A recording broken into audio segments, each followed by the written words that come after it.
Eu sou economista e administradora hospitalar, portanto, como se impõe, vou apresentar alguns números. Agradeço desde já a vossa paciência.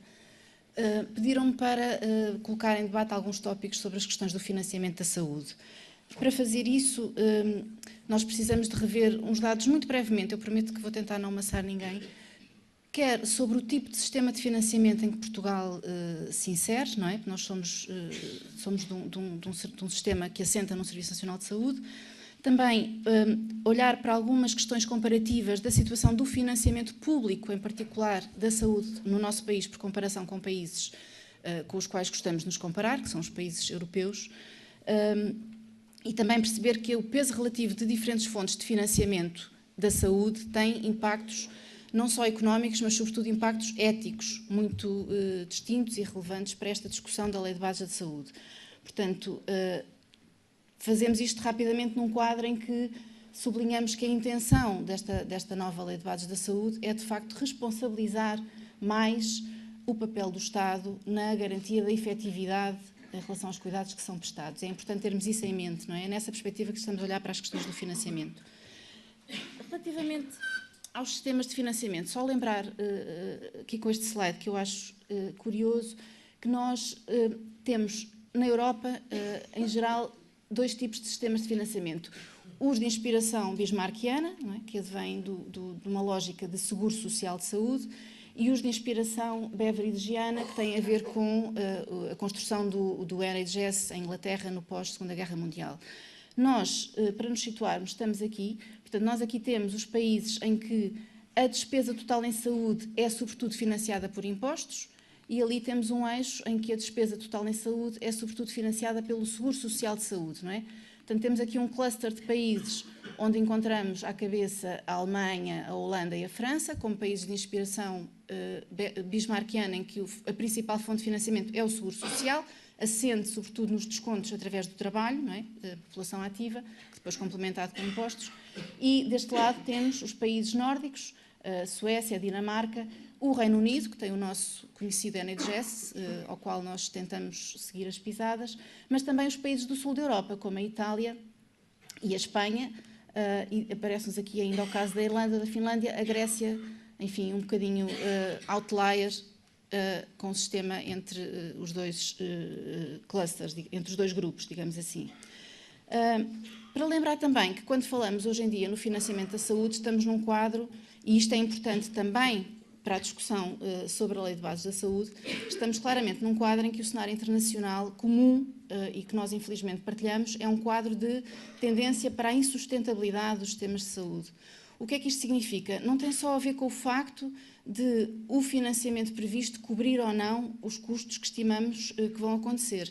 Tem a ver com algo mais sério, que é o facto de a evolução, e aqui temos taxas de variação anual nos últimos 18 anos em países da OCDE, e aquilo que nós assistimos, e é algo muito preocupante em qualquer sistema, é que o ritmo de variação, o ritmo de crescimento, não é? Em alguns casos crescimento nestes anos da crise de decréscimo do PIB, da riqueza nacional, é claramente suplantado, em geral, pelo ritmo de crescimento da despesa com saúde. E, portanto, isto significa que, a médio e longo prazo, se não curto, temos um problema de financiamento, porque a riqueza nacional destes países cresce a um ritmo inferior àquele que cresce a necessidade de financiamento das despesas com saúde, da política social, se quiserem, em particular na área da saúde. E, portanto, o que verificamos também é que a despesa com saúde é relativamente rígida em termos da sua tendência de crescimento, porque mesmo nos anos em que o PIB diminui fortemente, como aconteceu aqui na crise de 2009, 2010, a despesa com saúde manteve-se sempre a crescer a taxas positivas, não é? E, portanto, em todos estes países, sejam de inspiração bismarckiana, sejam de inspiração beveridgiana, países europeus, temos, de facto, um problema de sustentabilidade que não é indiferente à forma como organizamos o sistema e ao peso que o setor privado, ou que o setor público, ou que a responsabilidade do Estado ocupa nesse sistema. Não sei se vamos ter tempo de explorar isso em detalhe, mas vamos tentar chegar lá. Nós aqui, só para nos situarmos também, portanto, num ano recente, 2017, são dados da OCDE, temos na bolinha a cheio o peso que a despesa total em saúde ocupa em relação ao PIB. Depois, nos losangos, temos o peso que a despesa pública ou obrigatória, no caso dos seguros sociais, ocupam em relação ao PIB. Portanto, os losangos são um subconjunto deste total, e temos também a despesa privada em saúde, que é aquilo que é representado pelas cruzes. Reparem, ao contrário do que muitas vezes somos levados a pensar, não é verdade que Portugal tenha um peso da despesa total em saúde desproporcionado em relação aos países com os quais gostamos de nos comparar. Okay? Não estamos propriamente no limiar inferior, mas à nossa direita, com um peso superior em relação ao PIB, temos a generalidade dos países europeus com os quais gostamos de nos comparar. E reparem, à direita mesmo temos realmente aqui os países de sistemas de inspiração bismarckiana, a Holanda, a Alemanha e a França. Não é? Portanto, sistemas em que há mais descentralização na organização da prestação e em que, nomeadamente, a compra descentralizada ao setor privado é mais pesada, mais forte do que acontece nos sistemas de inspiração beveridgiana, baseados num Serviço Nacional de Saúde como o nosso.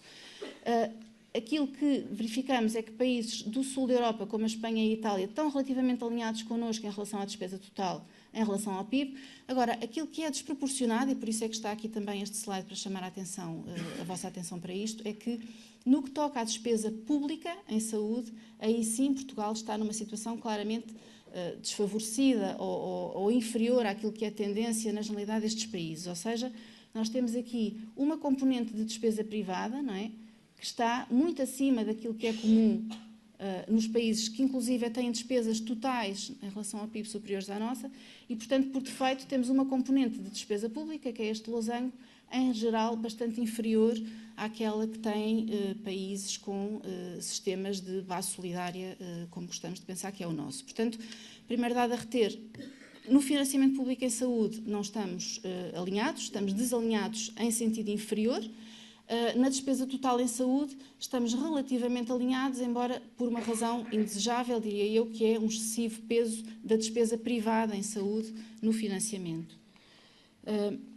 Podemos sempre relativizar isto, não é? E muitas vezes o que nos dizem é, bom, mas se considerarmos os dados per capita e se ajustarmos em relação ao nível de vida, este slide tem exatamente isso, portanto temos não percentagem do PIB, mas paridades de poder de compra, que é uma unidade económica que nos permite alisar as diferenças de poder de compra entre os países, se podemos dizer desta forma mais simples, e portanto já temos também dados per capita. Portanto, este posicionamento relativo dos países tem em conta quer a dimensão populacional, quer as diferenças de poder de compra. E aí a nossa posição ainda é talvez mais desproporcionada, porque reparem, estamos aqui com 2.734 euros em 2016, dólares americanos medidos em paridades de poder de compra, quando a própria média da OCDE está numa despesa total de cerca de 4.000 dólares americanos em paridades de poder de compra. Portanto, bastante acima daquilo que nós gastamos per capita e em paridades de poder de compra. E à nossa esquerda, portanto, com pesos superiores, temos a generalidade dos países com que gostamos de nos comparar, mesmo aqui a nossa vizinha Espanha, a Itália, não é? Só a Grécia que está aqui um bocadinho à nossa direita, mas de resto, desde sistemas beveridgianos até sistemas bismarckianos, todos eles têm maior investimento per capita em paridades de poder de compra nos seus sistemas de saúde.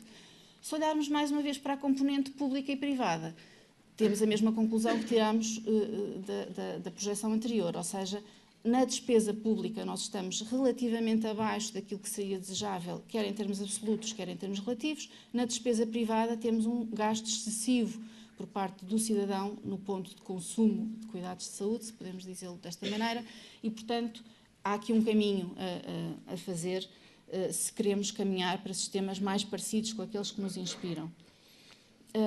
Um dado que também me parece bastante interessante e que é outro mito que temos que desfazer é que, quando nos dizem que no caso português o investimento em saúde teve que ser ou tem que ser contido porque não temos a mesma disponibilidade orçamental que os outros países têm, o que, enfim, é verdade, em termos absolutos será verdade, mas aquilo que nós percebemos também aqui é que, ao contrário dos outros países, nós temos aqui a evolução da despesa pública, apenas pública com saúde, em valores per capita, paridades de poder de compra, nos últimos 10 anos. E aquilo que acontece é que, enquanto que na média da OCDE e na média da União Europeia, em geral, mesmo apesar da crise, a despesa pública com saúde se manteve em crescimento, ok? O que aconteceu no caso português é que, em 2010, ela decresceu em valores absolutos, quando medida em paridades de poder de compra e valores per capita. Ou seja, na altura da crise económica, que é a altura em que o sistema de saúde mais deve investir em si mesmo, digamos assim, no sentido de ser procíclico, não é? E ir ao encontro das necessidades acrescidas que tipicamente os cidadãos sentem por parte, enfim, em termos de necessidades a serem satisfeitas pelo Estado em momentos de crise, porque há mais desemprego, há mais problemas de saúde mental e por aí fora. Aquilo que aconteceu foi que, no caso português, completamente em contraciclo, a nossa despesa diminuiu. Portanto, se já tínhamos um caminho a fazer, depois da crise, esse caminho expandiu-se e cresceu. Portanto, precisamos ainda mais de reforçar o investimento público no setor da saúde e de certa medida, em termos relativos, diminuir o peso da despesa direta privada no mesmo. Vou saltar, se calhar, um bocadinho esta parte, enfim, as fontes de financiamento todos nós as conhecemos, era apenas para vos dar nota de que os seus impactos éticos são profundamente diferentes conforme o seu peso relativo, mas este é particularmente pesado, mas nós temos aqui essa evidência e eu vou pedir a vossa paciência só para vos dar nota aqui do seguinte. Aqui nós vemos o peso relativo do setor público e do setor privado no total da despesa em cada ano. Portanto, é uma estrutura de financiamento por fonte de financiamento. Na parte de cima de cada barra temos aquilo que são investimentos ou financiamentos públicos, sejam eles por seguro social, sejam eles por impostos, e, na parte de baixo as barras a cheio são o financiamento público e na parte de cima temos o financiamento privado. Para que é que isto serve? Para vos chamar a atenção para o seguinte: enquanto que na média da OCDE apenas cerca de 1/4 da despesa total em saúde vem do out of pocket, vem do financiamento direto do cidadão, ok?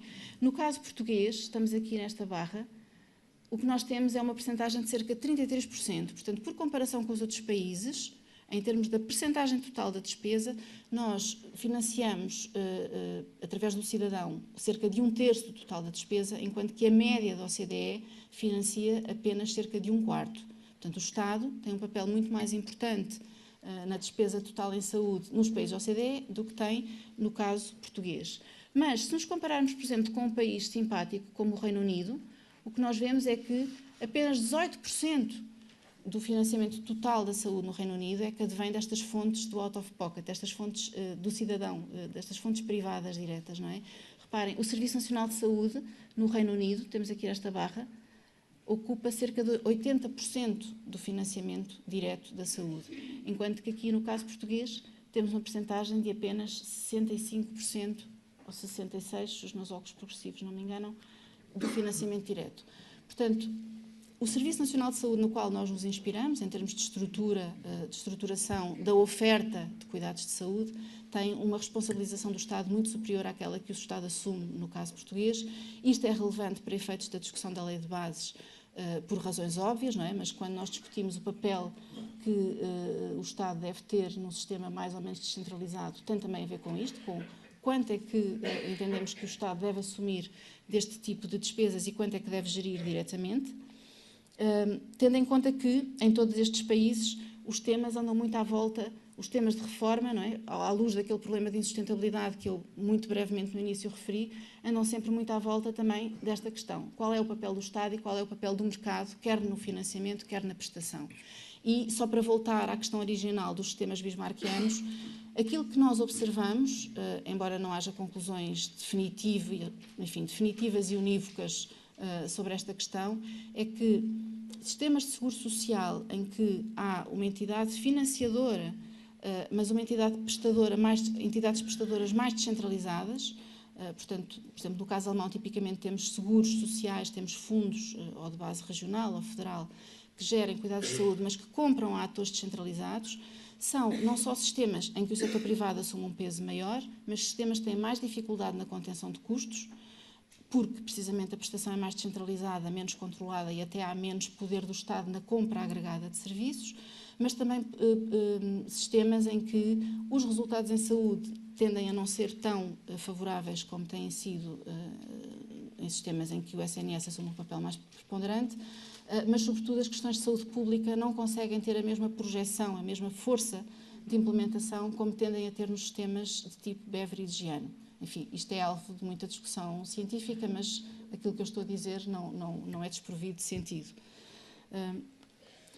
Só para umas notas finais para o debate, portanto, e para fechar aquilo que apresentei de forma muito rápida, e peço-vos desculpa até por alguma superficialidade na apresentação, mas não temos muito tempo para debater isto em profundidade. Portanto, os níveis de despesa pública em Portugal são relativamente reduzidos face à média europeia, é uma ideia-chave. Portanto, temos um Serviço Nacional de Saúde, mas existe ainda muito espaço para o setor público assumir mais peso no financiamento e para reduzirmos a proporção da despesa privada, nomeadamente a despesa privada direta das famílias com cuidados de saúde. Tem havido uma limitada disponibilidade orçamental para esse fim, é um facto, e na altura da crise vimos que ela reduziu ainda mais. E temos, de facto, uma situação de subfinanciamento que não ajuda muito a uma discussão mais serena e mais informada, se calhar até sobre esta própria questão da Lei de Bases da Saúde. A boa notícia, no fim deste embrulho que eu tentei fazer aqui, é que, apesar de tudo, o nosso Serviço Nacional de Saúde é um serviço bastante efetivo, não é? E se há coisa de que nos podemos orgulhar, apesar das notícias de hoje do Correio da Manhã em relação à mortalidade infantil, é que temos excelentes resultados em saúde, em termos comparativos, sobretudo quando temos em conta aquilo que o Estado pouco investe por comparação com outros países no sistema de saúde. Muito obrigada.